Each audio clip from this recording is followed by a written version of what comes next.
오늘 말씀의 핵심 메시지는 십자가 없으면 권위도 없다는 것입니다. 십자가의 삶이 없는 사람에게는 영적인 권위도 없는 것입니다. 여기서 말하는 권위는 자기가 주장하는 권위를 말하지 않습니다. 자기가 얻어내는 권위를 말하지 않습니다. 예를 들면 어떤 성취를 해서 어떤 좋은 대학에 들어가서 얻는 그런 권위를 말하는 것이 아닙니다. 학위를 딴다든지 돈을 번다든지 자기가 자기 힘으로 얻을 수 있는 권위를 말하는 것이 아닙니다. 십자가 없는 사람에게 절대로 주어지지 않는 권위는 다른 사람들이 그 사람의 모습과 상관없이 주는 권위입니다. 다른 사람들이 그 사람의 어떤 가지고 있는 재산이나 권력이나 그것과 상관없이 다른 사람이 그 사람에게 인정해 주는 권위를 말합니다. 그런 인정은 어디에서 나옵니까? 하나님이 그 사람에게 권위를 주셨을 때 나옵니다. 권위를 주시는 사람은 하나님입니다. 권위를 주시는 존재는 하나님입니다. 하나님이 그 사람에게 권위를 줬을 때 그 사람이 권위를 하나님으로부터 받았다는 것을 누가 알게 됩니까? 주변 사람들이 알게 됩니다. 그것이 영적인 권위인데 그 영적인 권위가 십자가의 삶을 살지 않는 사람에게는 없다는 것입니다. 심지어 영적 권위가 없는 것이 아니라 예수님의 제자로도 인정하지 않는다는 것입니다. 하나님이 그 사람을 제자로 인정해 주지 아니하시고 그 사람들은 사실은 십자가를 쫓지 않고 다른 길을 갔기 때문에 세상의 자녀로, 마귀의 자녀로, 바리새인과 해룩의 누룩이 가득한 사람으로 드러나게 된다는 것입니다. 영적인 권위가 있는 예수님과 영적인 권위가 없는 제자들의 모습이 대비되고 있습니다. 첫 번째로 우리 주 예수님은 소수의 사람들에게만 집중하는데 제자들은 다수의 사람들의 영광에 취해 있습니다. 오늘 본문은 이렇게 시작합니다. 그곳을 떠나, 그곳은 귀신 들린 아이, 흉악한 귀신 들린 아이를 치료한 그 장소를 말할 것입니다. 갈릴리 가운데로 지나갈새. 이 갈릴리는 이스라엘 땅 가운데 땅들 중에서 예수님에게 가장 열광적인 지지를 보낸 그 장소를 말합니다. 예수님은 그곳을 떠나버립니다. 그곳을 등집니다. 그 갈릴리 그를 지나가십니다. 심지어 어떻게 하십니까? 아무 사람에게도 알리고자 하지 않습니다. 얼마나 많은 예수님의 지지자가 있었습니까? 얼마나 많은 사람들이 예수님을 정말 기적을 행하시는 분으로, 놀라운 능력을 가지신 분으로 그렇게 드높였습니까? 그 모든 사람들에게 아무에게도 알리지 않고 가장 유명한 그 땅을, 가장 놀라운 기적들 중에 하나를 행했던, 일반 귀신이 아니라 정말 흉악한 귀신을 내쫓았던 그곳을 떠나서 누구에게만 집중합니까? 제자들에게만 집중합니다. 31절에 보면 뭐라고 이 31절에 시작하지요? 이는으로 시작합니다. 이는 왜 예수님이 아무에게도 알리려고 하지 않았느냐? 왜냐하면 제자들을 가르치기 위해서. 동사 자체가 미완료이기 때문에 반복을 말하는 거거든요. 제자들을 가르치고 또 가르치기 위해서 모든 사람들에게 알리지 않고 제자들에게만 집중하신 것입니다. 모든 사람들 다 관심 없고 제자들에게만 집중했습니다.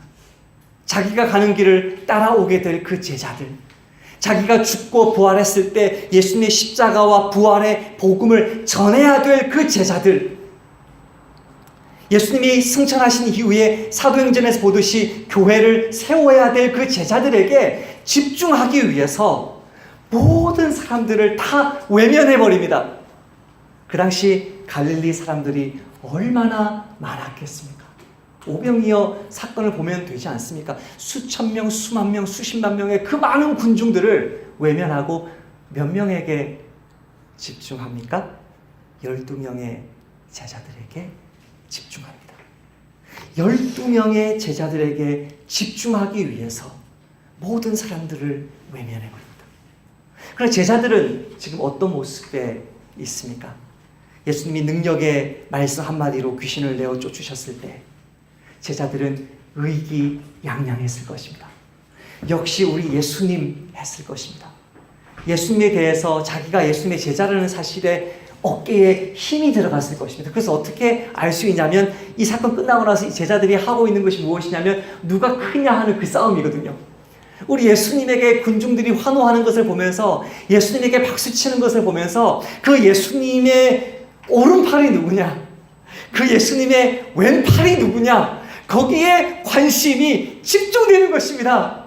여러분은 그런 관심 가지지 않을 줄 믿습니다. 왜냐하면 우리나라 교회 성도들은 얼마 안 되거든요. 여기 뭐가 나올 것이 있습니까? 오늘 말씀을 묵상하면서 제가 이번 한 주간의 삶을 돌아보았는데요. 이번 한 주간의 삶 속에 제가 이렇게 좀 무시를 당했다고 할까요? 귀히 여김받지 못했다고 할까요? 라는 그런 사건이 구체적으로 밝히기가 피차간에, 여러분은 아니고요. 피차간이 민망해서 구체적으로 밝힐 내용은 아닙니다만 저를 귀하게 여기지 않는구나라고 생각했던 두 사건의 그 두 분은 공통점이 있습니다. 큰 교회 성도입니다. 그 큰 교회 성도님에게 제가 무슨 귀함이 있겠습니까? 그래서 제가 영적인 싸움을 이번 주에 했거든요. 하나님, 저에게는 소수의 사람들밖에 없습니다. 예수님처럼 12명에게 집중하고 모든 군중들을 다 뒤에 두고 한 길 가는 이 예수님의 길이 저의 길입니다. 3일, 4일을 이 말씀을 묵상하면서 계속 저의 생활을, 저의 삶을 돌아보았습니다. 2주 전이었나요? 어떤 한 선교단체 간사님을 만났습니다. 그분의 고민은 그것이었습니다. 신학을 해야 될 것 같아요. 신학교에 가야 될 것 같아요. 똑같은 선교단체 간사인데 요 간사님은 신학을 공부해서 목사 안수를 받은 분이고 나는 동일한 훈련을 받은 선교단체 간사인데 목사라는 타이틀이 없기 때문에 보일 듯 보이지 않을 듯 하는 그런 차별이 있다는 것이죠. 그래서 제가 그분에게 한마디 물었습니다. 한마디. 이 질문에 yes라고 대답하시면 제가 추가 질문을 하려고 했는데 추가 질문을 할 필요가 없게 됐어요. 한마디를 제가 물었는데 뭐라고 물었냐면 간사님, 매일 말씀 묵상 하십니까? 간사님, 매일 말씀 묵상 하십니까? 교회 개척한 목사님들에게 제가 묻는 질문도 하나거든요. 가족들만 앉혀놓고 설교하시는 그 설교를 1000명의 교회가 당신을 담임 목사로 청빙하겠다고 초청해서 설교를 시켰을 때에도 당신이 가정예배에서 드렸던 그 말씀을 가지고 1000명의 회중 앞에서 설교할 수 있습니까? 그러면 계속 개척교회 하시고 그렇지 않으면 문 닫으세요. 이분에게 한마디 물었어요. 간사님, 매일 말씀 묵상 하십니까? 기분 나쁠 때, 좋을 때 상관없이, 바쁠 때, 안 바쁠 때 상관없이, 내 상황이 어떤 상황이든지 상관없이 내 주변 사람들과 너무나 평화롭거나 내 주변 사람들과 완전 원수가 되어서 너무 힘들 때 상관없이 너무나 직장이 편안해서 재택근무를 할 수 있는 직장이든 매일 밤 밤을 새야 되는 직장이든 상관없이 목숨 걸고 매일 말씀 기도합니까? 목숨 걸고 매일 말씀 묵상합니까? 그거 하면 그래서 너무너무 말씀이 벅차올라서 이 말씀을 거리에서든지 외치지 않으면 안 되어서 가정에서 교회에서 소그룹을 가지고 말씀을 나누는데 그 말씀의 성도들이 은혜를 받아서 주님이 너 좀 나한테 헌신하면 안 되겠니라고 강권함이 있어가지고 그러면 신학교 가면 됩니다. 그런 얘기를 하려고 일단 1000마디 질문을 매일 말씀 묵상 하십니까? 라고 물었는데 너무나 충격적인 대답을 하셨습니다. 말씀 묵상 안 지 너무너무 오래되었다는 것입니다. 그분이 울면서 기도했습니다. 울면서. 그분이 저에게 이렇게 물었습니다. 목사님, 말씀 묵상을 어떻게 시작하면 좋습니까? 간사님, 그냥 하시면 됩니다. 큐티집을 사셔서 큐티를 하시려면 절대 오른쪽에 써있는 글 보지 마시고 본문만 가지고 큐티 하십시오. 그리고 나중에 두 개를 비교해 보십시오. 아니면 그냥 성경을 읽고 노트 한 권 사서 그냥 쓰세요. 기도하지 않는 사람이 기도를 배웁니까? 배우지 못합니다. 언어를 말하지 않는 사람이 그 언어를 배웁니까? 배우지 못합니다. 섬기지 않는 사람이 섬김을 배웁니까? 배우지 못합니다. 헌신해보지 않는 사람이 헌신을 배운다고요? 배우지 못합니다. 말씀 기도는요, 말씀 묵상하면서 기도하면서 배우는 것이거든요. 그냥 하세요. 우리는 그렇게 생각합니다. 수많은 사람들에게 설교를 하고 그 앞에 서서 놀라운 일들을 행하면 사람들이 박수치고 환영해주고 인정해주면 그것이 예수님의 제자의 길이라고 착각합니다. 그렇지 않아요. 예수님은 누구에 집중해요? 소수의 사람들에게 집중해요. 그 소수의 사람들이 살면 사는 거고 그 소수의 사람들이 살지 못하면 내 인생도 의미가 없는 것입니다. 35절 말씀 같이 읽겠습니다. 시작. 예수께서 앉으사 12제자를 불러서 이르시되 누구든지 첫째가 되고자 하면 무사람의 끝이 되며 무사람을 섬기는 자가 되어야 하리라 하시고. 아멘. 제자들은 뭐가 관심이 있어요? 첫째가 되는데 관심이 있어요. 그러나 예수님은 뭐라 그래요? 꼴찌가 되는 것에 관심을 가지라고 말해요. 여러분, 우리 나그네 교회 동역 선덕사님들 한번 바라보세요. 저 선덕사님들 중에서 처음부터 무슨 신학을 해가지고 목사가 돼가지고 자기 스스로 계급장을 달아가지고 자기가 이렇게 높아지려고 높아진 분들 계신가요? 여러분들은 저분들을 위해서 매주마다 매일마다 기도하고 존경의 마음을 품을 때 저분들에게 무슨 계급장이 있어서 존경하시나요? 그렇지 않아요.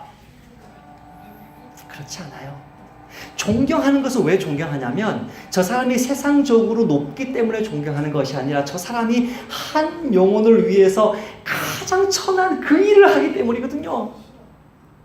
이번 주 저는 매일마다 이 씨름했다고 그러지. 한 3, 4일을 묵상을 했는데요.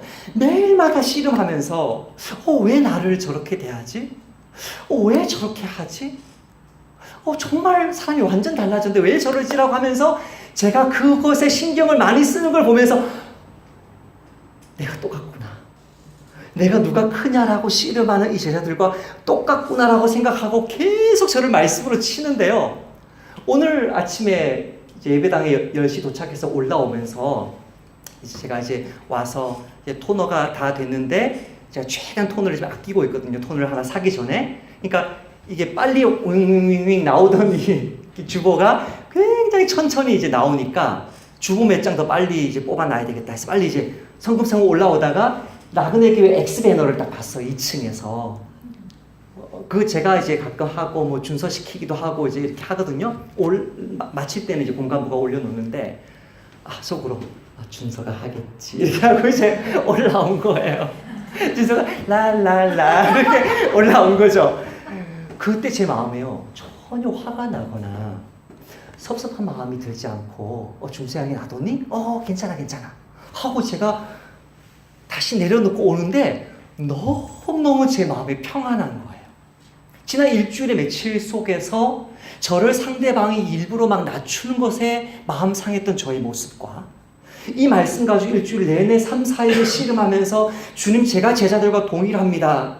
내가 크다는 어떤 의식 속에서 내가 스스로 나를 높이려고 하는 의식이 똑같습니다 말하면서 계속 싸움하면서 일부러 우리 교회 어떤 이렇게 천한 일 없나 우리 교회 이렇게 그런 일 없나를 막 찾아다니면서 막 이렇게 무슨 구체적으로 얘기하면 여러분 그거 하라고 시키는 걸까 봐 제가 얘기를 안 할 텐데 그렇게 저를 막 치면서 이번 주를 살았는데 이번 주일 아침에 올라올 때 그 모습에 너무너무 달라진 저의 모습을 보는 거예요.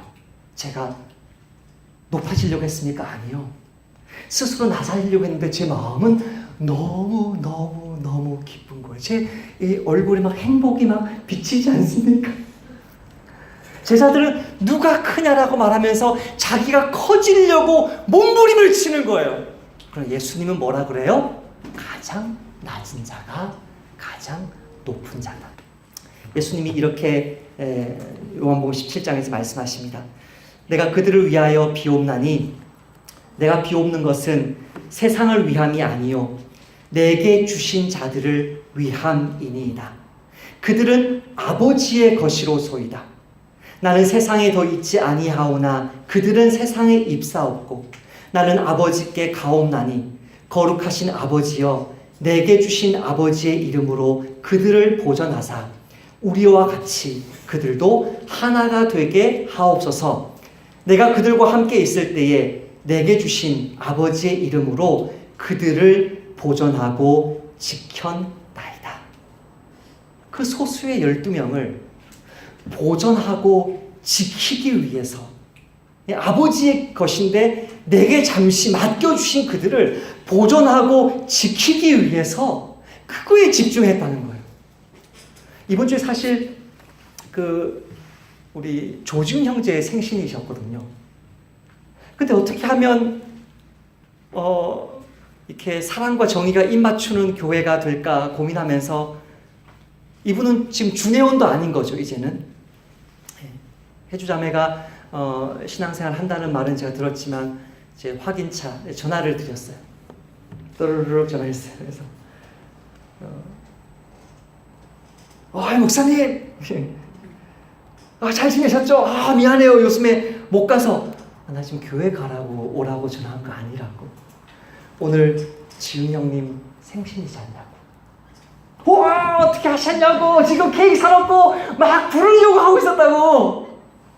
오늘 안 그래도 여러 사람들이 저한테 전화를 줬는데 다들 생일인 줄은 모르고 있었는데 목사님까지 전화 오니까 오늘 로또 하나 사야 되겠다고.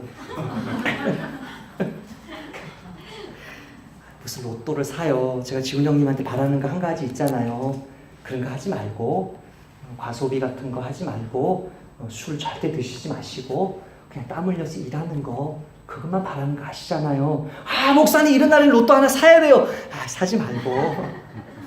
그렇게 얘기를 이제 재밌게 하고 있는데 목사님 잠깐만요. 우리 혜주가 바꿔달래요.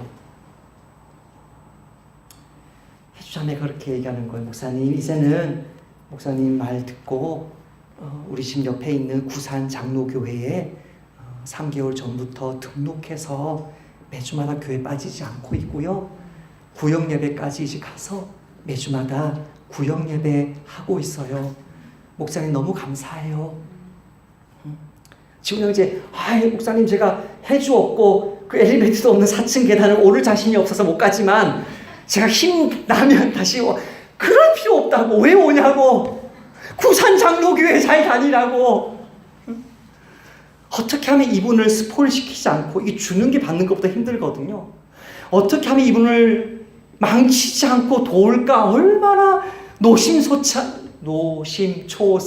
형제 자매들이 노력했나요? 예? 마음 상하지 않게 어떻게 도와주려고 했나요? 근데 그 가정이요, 나그네 교회의 사랑을 잊지 못하고 있어요. 은혜를 갚기 위해서 와야 된다는 걸 오지 말라고. 그 영혼을 섬겨준 것, 이 드러난 것입니까?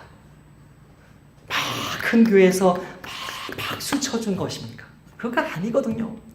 예수님은 자기에게 맡겨주신 그 영혼들 잃어버리지 않으려고, 보존하고 지키려고, 물론 예외는 있어요. 멸망의 자식만 제외하고는 스스로 세상을 향해서 나간 사람이 아닌 한 끝까지 그 영혼 붙들고 기도하고 있는 것이죠. 그때 그 영혼들 돌아오면 그 사람들에게 존경해달라고 그랬나요? 나그네 교회를 귀한 교회라고 인정해달라고 그랬나요? 나그네 교회가 너무나 좋은 교회라고 그분들이 박수쳐 주는 그 통화를 이번 주에 하였습니다. 여러분 명심해야 될 것이 있습니다. 무엇을 명심해야 됩니까? 하나님이 주시는 영적인 권위가 없으면 그 누구에게도 내가 잘났니? 너가 잘났니? 말하면 안 된다는 것입니다. 심지어 사실 저를 향한 말씀이기도 하고요. 여러분이 저를 점검해 주시라고 말씀을 드리는 것이기도 한데요. 목회자조차도요, 영적 권위가 없이는 꾸짖지 못해요. 제가 사도 바울이 목회자 디도에게 쓴 말씀을 이번 주에 노트에 적어보았습니다. 너는 이와 같이 젊은 남자들을 신중하도록 권면하되 범사에 내 자신이 선한 일에 본을 보이며, 뭐라고요? 너가 범사라는 것은 모든 일을 말하는, 모든 일을, 뭐 가정생활, 교회생활, 뭐 모든 일, 사람을 대하는 것, 말하는 것, 모든 일, 범사에 선한 일에 본을 보여라. 이어서 이렇게 말합니다. 너는 이것을 말하고 권면하며 모든 권위로 책망하여 누구에게서든지 업신여김을 받지 말라. 이 업신여김을 왜 받죠? 영적인 권위가 없는데 목사라고 부모라고 남편이라고 막 책망하고 충고할 때 뭐를 받는다고요? 업신여김을 받는다고요. 최근에 한국 교계의, 한국 사회의 가장 큰 이슈는 종교인 과세입니다. 따라서 합시다. 종교인 과세는 만시지탄이다. 너무너무 늦었습니다. 종교인 과세는 이미 이전에 시행해야 되었습니다. 여러분, 종교인 과세가 누구 입에서 먼저 나왔습니까? 종교인에게서 먼저 나왔습니까? 아니면 일반 시민에게서 먼저 나왔습니까? 일반 시민에게서 먼저 나왔습니다. 이게요, 업신여김을 당하는 거예요. 업신여김을 당하는 거예요. 미국은 그렇다 쳐요. 네? 독일은 그렇다 쳐요. 어떤 기독교 나라니까. 그리고 그 사람들은 이렇게까지 함부로 하지 않으니까. 그런데 너무너무 이상한 종교인들은 점점 많아지는데, 너무너무 이상한 종교인들은 많아지는데 자기들은 책임을 안 내겠다는 거죠. 책임을 안 내는 것뿐만 아니라 이번에 어떤 총회를 보니까 세금 내는 것을 또 몇 년을 연장시키겠다는 거죠. 이게 뭐예요? 업신여김을 당하는 거예요. 범사에 선한 일에 본을 보이라고 한다면 목회자들도 세금 내는 면에서도 본을 보여야 합니까? 안 합니까? 본을 보여야 되는 것이죠. 종교인 과세는 만시지탄입니다. 업신여김을 당하는 것입니다. 신뢰를 회복해야만, 영적인 권위가 회복되어야만 종교인들의 목소리에 귀를 기울일 것입니다. 여러분, 주변 사람들과의 관계 속에서 동일한 교훈이 있습니다. 여러분을 부당하게 대하는 사람들이 있죠. 여러분에게 잘못했는데 미안하다고 말 안 하는 사람, 여러분에게 은혜를 입었는데 감사하다는 말을 안 하는 사람. 왜 감사하다는 말을 안 해요? 감사하다는 것은 그 사람을 높여주는 거거든요. 미안하다라고 말하는 것은 자기를 낮추는 것이거든요. 꼴찌가 되는 것이거든요. 끝이 되는 것이거든요. 교만한 사람들은 감사 안 합니다. 미안하다 말하지 않습니다. 교만한 사람들은요. 겸손한 사람들은 누구냐면 감사합니다, 미안합니다 라는 말을 잘하는 사람입니다. 근데 감사하지도 않고 미안하다 말도 하지 않고 계속해서 부당하게 대우하는 사람들을 어떻게 해야 될까요? 그런 사람들이 가족 중에 있다면, 교인 중에 있다면, 이웃들 가운데 직장 속에 있다면 어떻게 해야 될까요? 성경에 이렇게 베드로가 말을 합니다. 부당하게 고난을 받아도 하나님을 생각함으로 슬픔을 참으면 이는 아름다우나 죄가 있어 매를 맞고 참으면 무슨 칭찬이 있으리요. 그러나 선을 행함으로 고난을 받고 참으면 이는 하나님 앞에 아름다우니라. 제가 이번 주에 그랬거든요. 섭섭했던 것이, 선을 행했는데 아무런 리워드가 입술로 없었던 것이죠. 표정으로, 태도로 없었던 것이죠. 근데 그 속에서 작은데 고난을 받으면, 참으면 하나님 앞에서 뭐 하다고요? 아름답다는 거예요. 하나님 보실 때 너무 아름다워요. 그 사람을 높여주겠다는 거죠. 이를 위하여 너희가 부르심을 받았나니 그리스도도 너희를 위하여 고난을 받으사 너희에게 본을 끼쳐 그 자취를 따라오게 하려 하셨느니라. 사람들이 나에게 감사하지 않아도, 사람들이 나에게 미안하다고 말하지 않아도, 나의 가족이, 나의 교우가, 나의 이웃이, 직장 동료가 나에게 해야 될 의무를 행하지 않아도 원망하지 말고 참고 인내하고 축복하고 용서하면 하나님이 너를 아름답게 보시고 하나님이 너를 높여주신다는 것이죠. 그러나 내 모습 속에 감사하지 않고, 내 모습 속에 미안하다 말하지 않고, 약속 시간 어겼는데 10분 어겼어요? 미안하다고 말해야죠. 예? 미안해요. 늦었습니다. 내가 게을렀습니다. 말해야죠. 미안하다 말하지 않고, 감사하다 말하지 않고, 예? 말해야죠. 감사해. 말해야죠. 다른 사람에게 나의 의무를 행하지 않는 사람이 누굽니까? 교만한 사람입니다. 오늘 예수님은 하나님 앞에서 교만한 자는 영적인 권위가 없고, 하나님 앞에서 자기를 낮추는 사람은 하나님이 그 사람을 첫째로 높여주신다는 말씀을 하면서 과연 겸손히 자기를 낮추는 것이 어떤 것인지를 한 아이를 통해서 보여주고 있습니다. 이 아이를 어떻게 하시는지를 잘 보십시오. 36절 같이 한번 읽으십시다. 시작. 어린아이 하나를 데려다가 그들 가운데 세우시고 안으시며 제자들에게 이르시되, 안으시며 누구든지 내 이름으로 이런 어린아이 하나를 영접하면. 여러분, 어린아이 보면 뭐해요? 안아주고 싶죠? 귀엽죠? 네?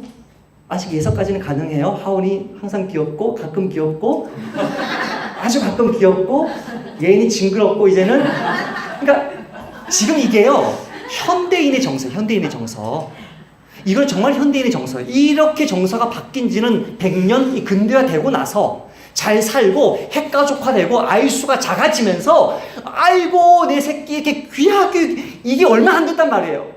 아이들의 사회적 지위가 어느 정도인지를 보려면 저 선교사님들이 있는 곳으로 가보시면 돼요. 거기는요, 아이들이 노동합니다. 여자들이 노동합니다. 전 무수히 봤어요. 머리에 가스통을 이고 여자가 또 가스통을 밀면서 이렇게 막 가요. 애들이 나귀를 타고 당나귀를 타고 안에 걸어서 전부 다 맨발에 아이들이 물을 떠러 가요. 아빠는 집에서 까트 씻고 있고 놀고 있고 자식들과 여자들이 나무하고 뭐 다 해요. 그게 우리나라에서 바뀐 지도 얼마 안 됐단 말이에요.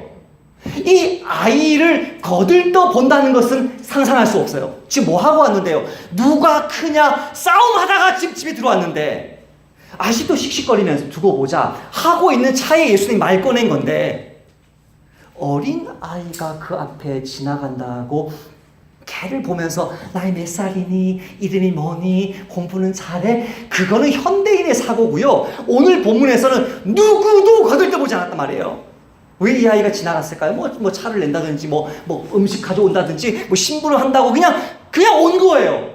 누구 집에서요? 가버나움에서 항상 예수님이 들어갔던 그 시몬의 집에서요. 아마도 시몬의 베드로의 아이들 중에 하나였겠죠? 그 아이를 뭐 했다고요? 안으셨다는 거예요. 두 팔로 껴안으시면서 어린아이를 이렇게 섬기는 자가 나를 섬기는 자다. 껴안아 주어야만 존귀하게, 귀하게, 이쁘게 누구를요? 내 주변에 있는 가장 무시당하고 멸시당하는 그 사람을 품어줘야만 예수님도 하나님도 너를 품어주실 거고, 너가 곧 그 예수님을, 하나님을 경배하는 것이다 라고 말해요. 저의 해석이 잘못되었는지 해서 이번 주에 제가 메시지라는 성경, 유진 피터슨이 번역한 메시지라는 성경을 한번 찾아보았어요. 이 사람은 나처럼 읽었을까? 이렇게 번역해서 누구든지 이 어린 아이들 가운데 하나를 나처럼 품으면 곧 나를 품는 것이고, 그렇죠? 곧 또 나를 훨씬 넘어서서 나를 보내신 하나님을 품는 것이다. 그 뒷말은 굉장히 무서운 말이에요.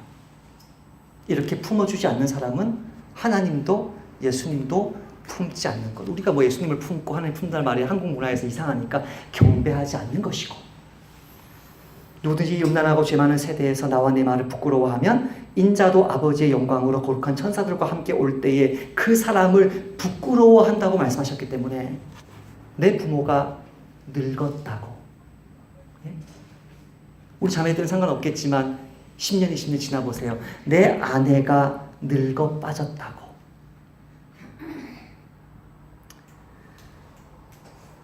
보잘것없이 변했다고, 물려받을 재산이 있나, 뭐 이쁘기라는 하나, 뭐 몸매가 좋기라도 하나, 이 애가 무슨 공부를 잘해서 나를 호황시켜주길 하나, 속만 썩이는, 세상 사람들이 가장 무시하는 그 아이를, 그 사람을, 그 부모를 안아주는 사람, 품어주는 사람, 이쁘다고 귀하다고 어루만져주는 사람, 그 사람이 바로 나를 섬기는 것이다 라고 말하는 것입니다. 저는 이 말씀을 저에게 세 가지로 적용해 보았습니다. 첫 번째는 저의 아내를 생각해 보았고, 두 번째는 저의 자녀를 생각해 보았고, 세 번째는 제 주변에 있는 동료들을 생각해 보았습니다. 하나님이 베드로 사도를 통해서 이렇게 명령합니다. 남편들아, 이와 같이 지식을 따라 너희 아내와 동거하고 그를 더 연약한 그릇이요 또 생명의 은혜를 함께 이어받을 자로 알아. 지식을 따라라고 말했죠. 다시 또 알아, 귀히 여기라, 동거하라 같은 말이죠. 이는 너희 기도가 막히지 아니하게 하려 함이라. 동거하고 귀히 여겨라, 쓰다듬어 주고 안아주어라. 그렇게 하지 않으면 생명의 은혜가 임하지 않는다. 기도가 막힌다. 너의 신앙이 죽는다. 여기 남편 몇 분 계신가요? 남편들 오늘 다 교회 왜 안 나왔어요? 남편들 아멘 하세요. 이번 주에 매일마다 하루 5번씩 아내를 안아주시기를 축복합니다. 아멘. 자매들 아멘 하세요. 남편이 나에게 5번 안아줄 때마다 남편에게 뽀뽀해 주기로 다짐합니다. 아멘. 우리나라의 가장 악한 드라마가 어떤 드라마였냐면, 원고에 없는 건데 갑자기 생각나서 얘기할게요. 가장 악한 드라마가 뭐였냐면, 예전에 최진실 씨 죽기 전에 그 무슨 현주지, 현주. 최진실 씨 남편이 현주 아니었나요? 김현주, 개그맨, 탤런트. 둘이 손현주. 그 둘이 어떤 부부로 해가지고 나온 드라마 있었지 않았나요? 기억나요? 저는 드라마를 못 봤고 뉴스에서 그걸 봤기 때문에 그런 드라마가 있었다는 거를 지금 그냥 생각이 난 건데요. 거기서 뭐라고 얘기하는지 손현주가? 최진실이가 안아주니까요. 뭐라고 하는 줄 아세요? 저 정확하지 않으면 드라마 많이 보신 분들 수정해 주세요. 안아주니까 뭐라고 하는지 아세요? 손현주 씨가? 왜 이래 여보? 가족끼리는 이러는 거 아니야. 미쳤어요? 누구를 안아줘요? 가장 악한 거예요 그게. 그게 어마어마한 영향을 미쳤을 거래. 그 대사가. 예? 가족끼리는 이거 하는 거 아니라고요? 그럼 누구랑 하죠? 여기 부모님들은 많이 계시지 않지만 부모님이 늙었을 때 우리 아버지는 재산 하나도 없다고 나한테 물려줄 거 하나도 없다 그러더니 이런 거를 다 뭐를 물려받으셨나요? 고혈압이요. 이런 선전이 있거든요. 나한테 물려줄 것은 아무것도 없는 정말 찌그러져 버린 등이 다 휘어버린 그 부모님을 뭐 하라고요? 안아주라고요. 나에게 아무 줄 것이 없어요. 가끔 그 집에 가보면 답답해요. 청소할 것도 너무 많고 냉장고에 막 쌓여있고 집이 너무 어지럽고. 조금만 있어 보세요. 몸에서 냄새 날 거라고요. 안아주라고요. 안아줘야. 누구를 안아주는 거라고요? 예수님을, 하나님을 안아 모시는 거라고요. 내 아내가, 내 남편이 나에게 어떻게 하든지 상관없어요. 안아줘요. 우리 강정화 자매님 이번 주에 제가 많이 안아줬죠. 이 말씀 묵상하는 바람에 제가 이번 주에 많이 안아드린 거. 안아줘요, 그냥. 예? 아침 나갈 때 그냥 나가지 말고 인사하면서 안아주란 말이에요. 예? 자고 있어요, 아내가?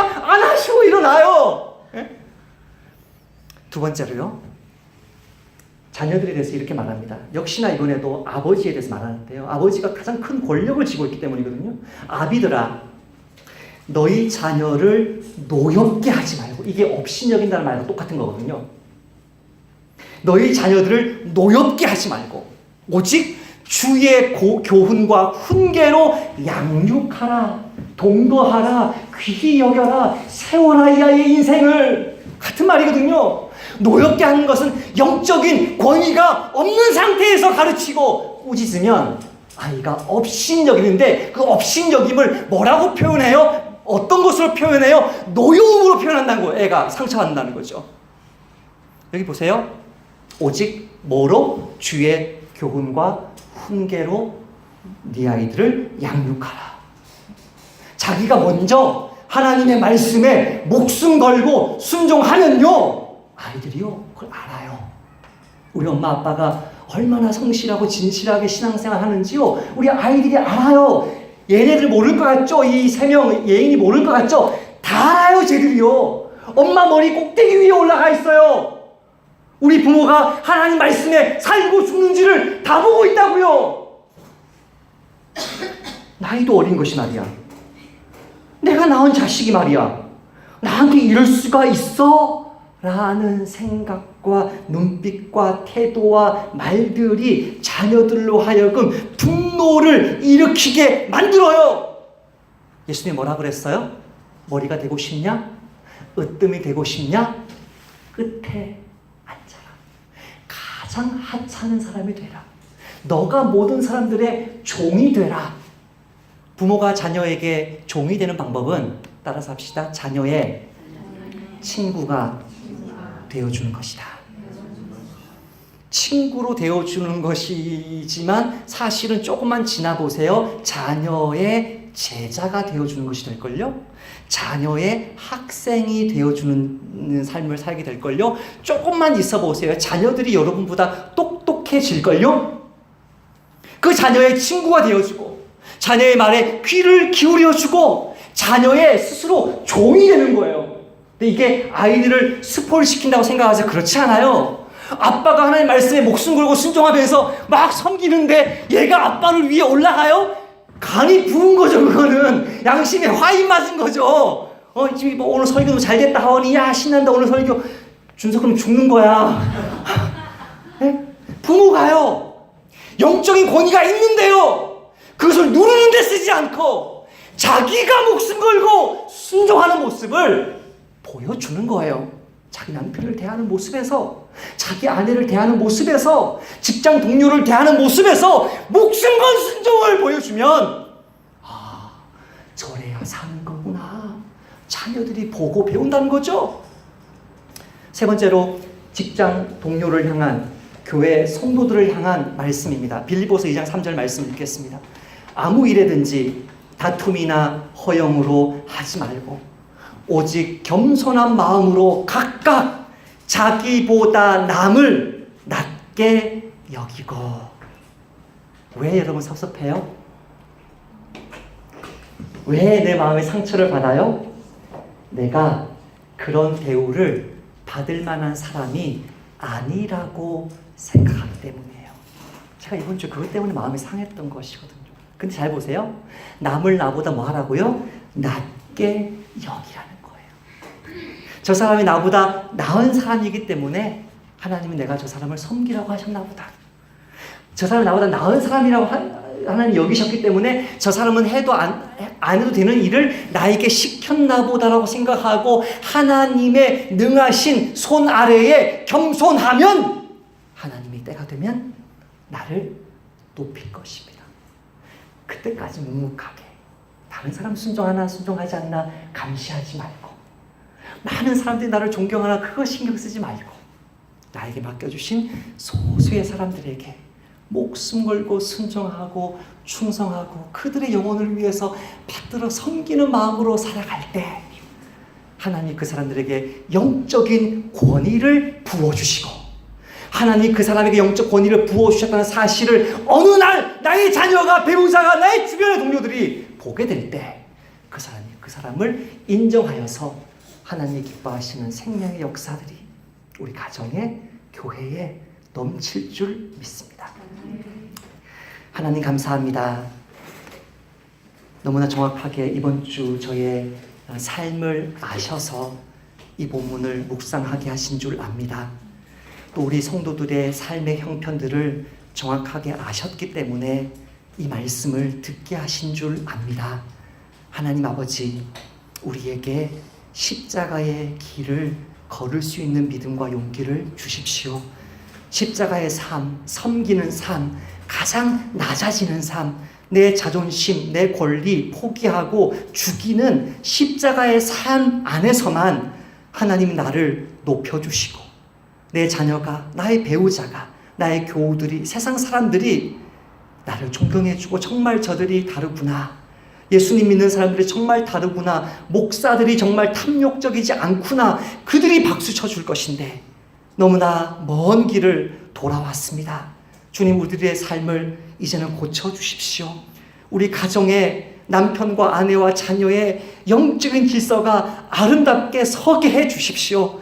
우리 가정의 부모와 자식 간에, 우리 공동체 속에서 성도들 간에 하나님이 기뻐하시는 섬김의 역사만 가득하도록 은혜 베풀어 주옵소서. 예수님의 이름으로 기도하옵나이다. 아멘.